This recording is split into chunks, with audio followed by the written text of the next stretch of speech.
It's hard to be a public speaker in the Jewish world nowadays. Many people are anxious about their leaders saying something too radical or critical about Israel. Others worry that a person speaking on behalf of the Jewish community might not be bold enough regarding the Israeli government. It's impossible to please everyone. Perhaps it's also unnecessary. A rabbinic voice is not always meant to be the one of comfort. I'm fortunate. I serve a community that upholds a true sense of freedom of the pulpit. Nobody tells me what to say, what topics to choose, or which events to attend. Can you imagine being in a position where you could not speak about Israeli politics, the most complex and morally challenging topic of our generation? I also respect and understand why many people prefer not to talk about Israel. It's hard. So, here is a story originated from Lebanon.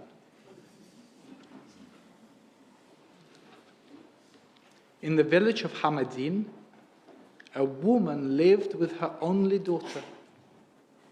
One day, the girl became ill and was ordered to rest.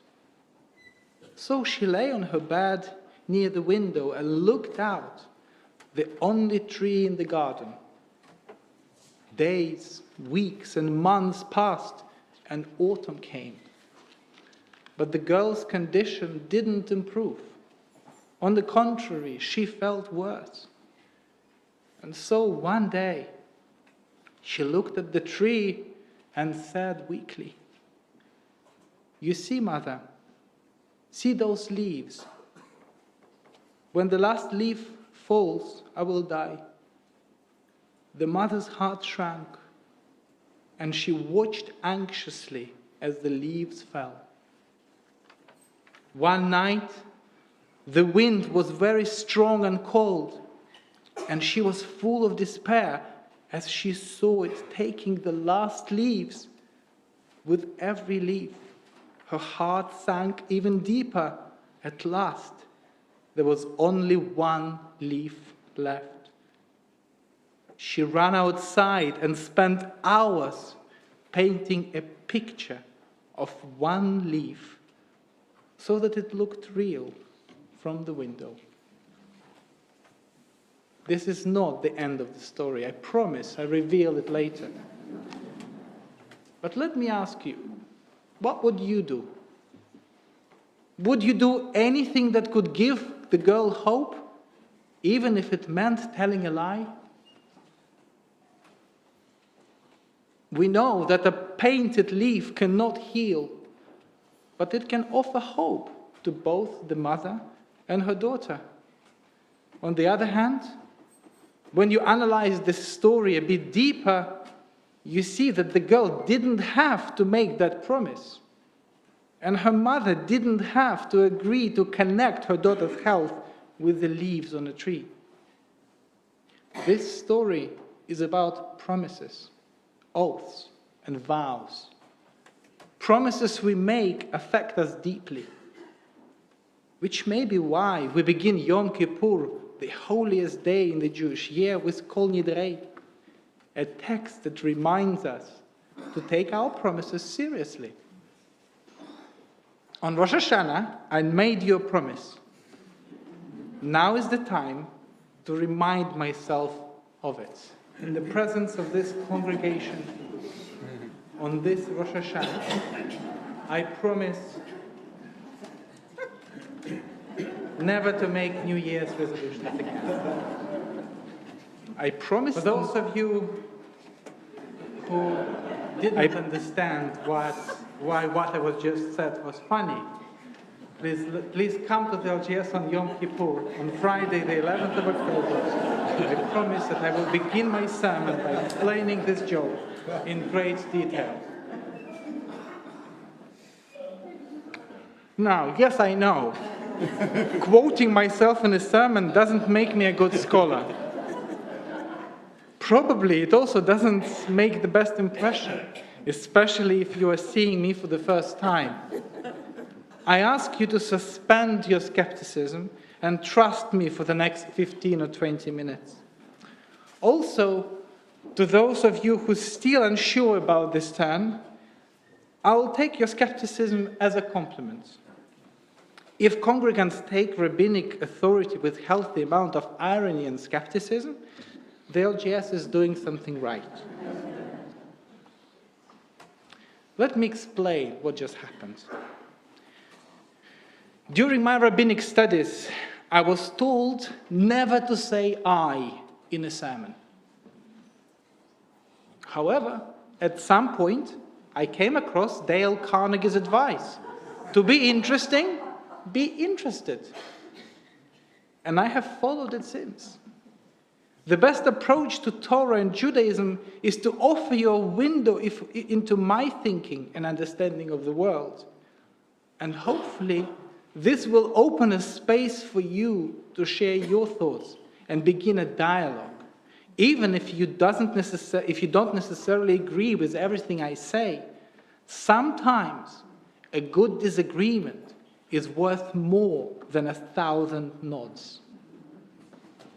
Let's return to original resolution and why I'm spending so much time now talking about it. My New Year's resolution was never to make New Year's resolutions.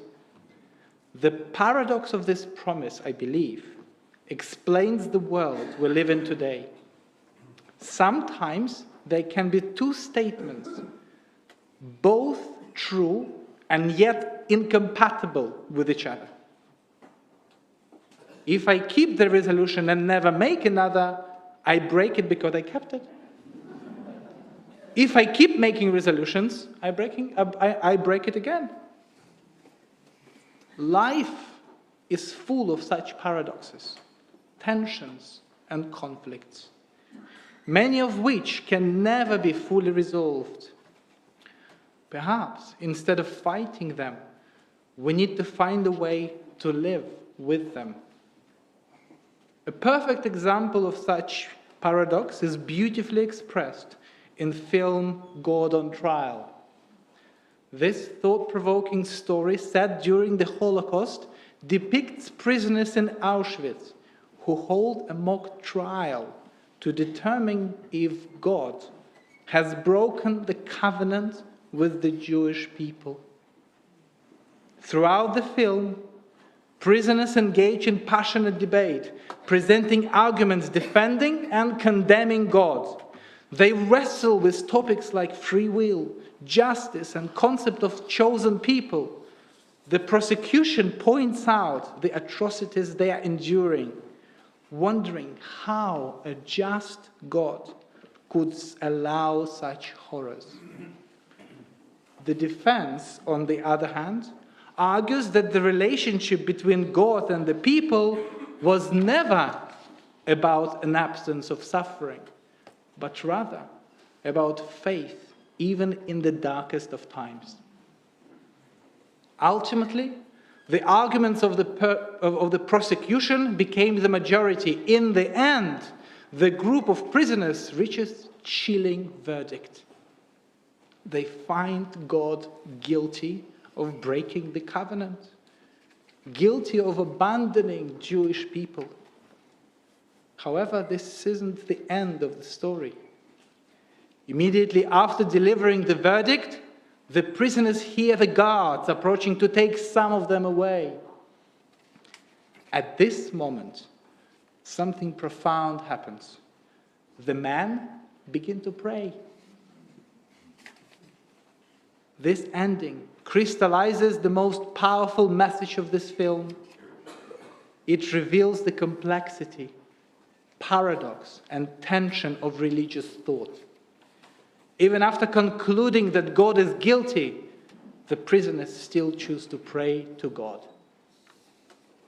Relationships with God go beyond logic and rational judgment. People can be angry with God, yet still need God. Judge God, yet reach out to God for mercy and support. We need something that gives us meaning, but at the same time, we can be very uncomfortable with it. This same dynamic is present in many aspects of our lives. We live in a world filled with conflict, disagreements, and unresolved questions. We seem to live in a permanent state of dissatisfaction and disillusion. As a reflection of this state, we often define our life and time using negative statements. We talk about what we are not rather than what we are. There are many examples of such definitions. Most of them use the prefix post. Post-truth.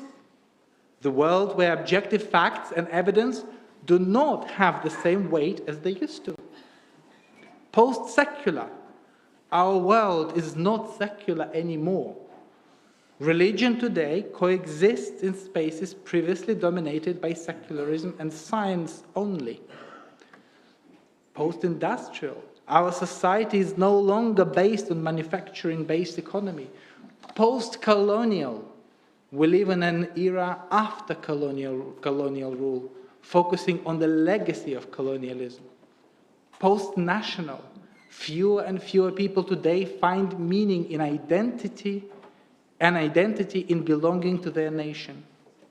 And the last example, post-human.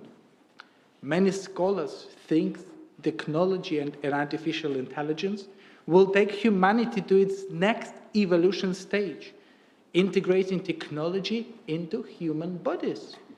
Scary and uncharted territory. What do all these posts have in common? They label this world using negative rather than positive definitions. They focus on what is rejected and left behind. We are disillusioned by or dissatisfied with something and approach it with skepticism, denial, and often irony. Ultimately, this negative approach leads to a divided and compartmentalized world. The postmodern person looks at all previous eras with skepticism and irony. The world of modern manifestos and big ideas, such as Marxism, nationalism, liberalism, has become a laughable past. Postmodern irony deconstructed past ideas without offering any substitute. As a result, people have lost something very important: big ideas, big narratives, sense of purpose. People approach everything with disillusionment and humor. Even messengers of hope have become a subject of cynicism. They say that if you see the light at the end of the tunnel, don't be so hopeful. It might be a train moving towards you. It's not the world I want to live in, but at the same time, there is something useful, some truth in this radically pessimistic approach. There is a story about the famous atom scientist Niels Bohr. A visitor once told him, "I'm surprised you have a horseshoe hanging over your door.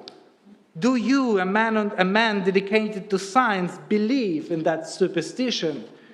To which Bohr replied, "Of course not, but I've been told it works even for those who don't believe in it." This story exemplifies how we approach the world today.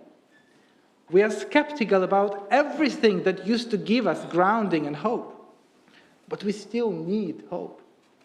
In the past, we had big ideas and important learned people. Today, many live as if big ideas exist without fully believing and committing to them. As if seems to be the principle that applies to many situations. It reflects many tensions, internal conflicts, and moral dilemmas. Initially, I thought this was the wrong way of thinking, dishonest, hypocritical. However, now I see some advantages to this approach. The question we must ask ourselves is this: instead of fighting it, can we find something positive and constructive in this hopelessly ironic generation? Or perhaps, can we be ironic about them and confront their cynicism with ours? In 2009, two scholars, Vermeulen and Van den Akker, had a similar question in mind. They did extensive research into 21st century culture, and in their conclusion, they said that the world today oscillates between the modern and the postmodern. It oscillates between a modern enthusiasm and postmodern irony, between hope and melancholy, between naivete and knowingness, empathy and apathy, unity and plurality, totality and fragmentation, purity and ambiguity. This way, when the world's enthusiasm swings towards fanaticism, gravity pulls it back towards irony. The moment its irony sways towards apathy, gravity pulls it back towards enthusiasm. In other words, the very core of the world today is not static. We swing from one side to the other. In the past, people considered such behavior indecisive or lacking opinion, but this has changed today. The idea behind the oscillation is that we need both sides to balance each other. Imagine a string fixed between 2 points. We need both of them. We also need the tension in the string to fulfill its purpose. The tension makes the string sound beautiful in the hands of a skillful cellist. If you choose only one side, 1 point, the string will lose its function. You can also compare it to a suspension bridge. When you build or walk on the bridge, you don't choose one side. You use it to go from one end to another. We live in a world where people force us to take sides. Instead of denying it or taking only one side, we can accept both sides as inevitable, a natural part of our lives and existence. Many centuries ago, rabbis taught a similar lesson. A person might think, since the house of Shammai declare unclean and the house of Hillel clean, this one prohibits, this one permits, how then can I learn Torah? And the answer rabbis gave is this: a single shepherd has given all these words. One God created them. One provider gave them. The creator of all deeds has spoken them. So make yourself a heart of many rooms and bring into it the words of the house of Shammai and the house of Hillel, the words of those who declare unclean and those who declare clean. The world may ask us to choose between irony and sincerity, religious faith and scientific skepticism, belonging and individuality. But perhaps what truly defines us as Jewish people is our unique ability to dwell in the spaces in between and make a heart of many rooms. Do we need to choose a side and only tell one story? Why can't we build a bridge between them and let people walk on it and cross the boundaries? Why can't we put a string between two sides and let skillful musicians play a beautiful symphony? Perhaps the tensions and conflicts we face are not problems to be solved, but opportunities to learn about each other. The mother in the story painted the last leaf to preserve hope. Perhaps this is what we must do as well. In the face of deep division, uncertainty, and brokenness, we can choose to paint our leaves, symbols of our hope, the hope we long for, even when we are unsure if they bring any real change. This is not hypocrisy, but the courage to live as if. To live as if justice, compassion, and hope are more than abstract theoretical concepts from the past. We should live as if our prayers reach beyond our doubts, and as if our actions today are part of a big story still unfolding. To live knowing there is a tension between who we are and who we might yet become. In that space of suspended potential, we may find the strength to create, heal, and hold on hope together. Mishnah Pirkei Avot has an example of such approach to life. It calls it machloket l'shem shamayim, disagreements for the sake of heaven. Every disagreement that is for the sake of heaven will at the end endure, they say. But one that is not for the sake of heaven will not endure. Which is the disagreement for the sake of heaven? Such was the disagreement of Hillel and Shammai. And which is the disagreement not for the sake of heaven? Such was the controversy of Korach and all his congregation. Bartanura, a 15th century Italian rabbi, comments on this Mishnah. The disagreement for the sake of heaven, its purpose and its desirable end is to obtain the truth. And a disagreement which is not for the sake of heaven, its purpose is to achieve power and the love of victory. Conflicts have the potential to make us better.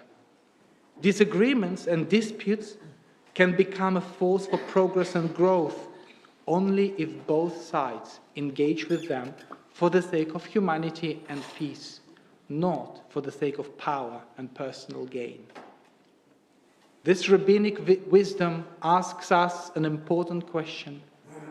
Are we engaging in current disagreements and conflicts for the sake of power or personal gain, or for the sake of peace for all? Are we able to listen and hear the other side? Jewish traditions has two main names for God. Elohim is often used to reflect God's attribute of justice. Adonai, the attribute of mercy, compassion, and kindness. At the end of Yom Kippur, tomorrow night, we will proclaim Adonai Hu HaElohim, meaning the God of compassion is the same God as the God of justice. We need both to be in harmony and balance. Over the last year, too many Jewish people have chosen only one side, justice, and completely ignored mercy, forgiveness, and understanding. Because of this imbalance and inability to see both sides in ourselves, many other people will not forgive us and will not forget it about us. We need the balance of both. We need to remind ourselves and the world that we can be kind too. Let us return to the story about the leaf, the painted leaf. This is how it ends. When the girl woke up, she looked out the window and saw one lonely leaf. Days, weeks, and months passed. From time to time she looked out, and she always saw that last leaf still hanging on to the bare branch of the tree. A new spirit entered the girl. Slowly, she recovered, and at last she got well. Unfortunately, her mother didn't live to see her daughter recovering and never told the girl about the painting. After that wintry cold night when the mother painted the leaf, she got ill and didn't survive the illness. Only later, when the girl was well enough to leave her bed, she found the painting and understood the love that saved her life.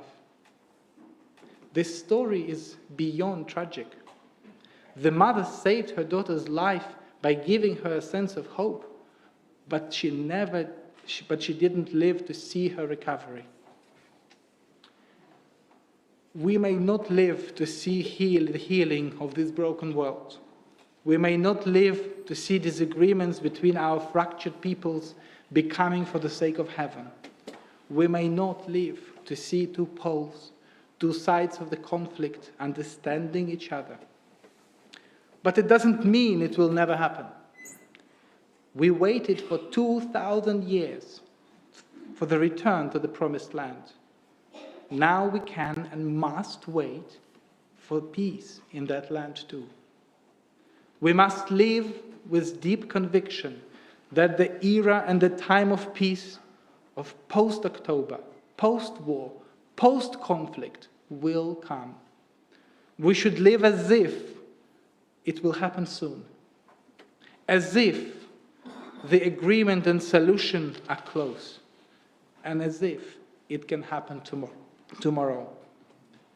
Midrash tells the story of the Roman Emperor Hadrian, who was traveling near the Tiberias and saw a 100-year-old man planting trees in a rocky soil. Hadrian asked, "Do you think you will live to eat their fruit?" The old man replied, "If I'm fortunate, I will. If not, just as my ancestors planted for me, I plant for people who will live after me." We can and must be brave to embrace the contradictions and conflicts of our times and see both sides. The Jewish task of our generation is to plant trees where possible and paint leaves on bare branches if necessary. We must do so not because we deny the reality, but because we believe in something more, something that's still possible. Let's live as if our hope, acts of kindness, and our belief in humanity can shape the world, even when we are unsure how. Let's find beauty in the spaces in between certainty and doubt, in the gasps between what is and what might be. If we could begin building a bridge now, future generations will finish and walk on it forever. If we could paint that leaf now and keep the hope burning, this world may yet be healed one day. If we could attach a single string between two opposite sides now, one day it could be used to play a masterpiece, a symphony of peace and coexistence. Im tirtzu zu lo agada. If we want, it will not be just a dream. Gmar chetima tova. May we all choose the path of peace and life. Amen.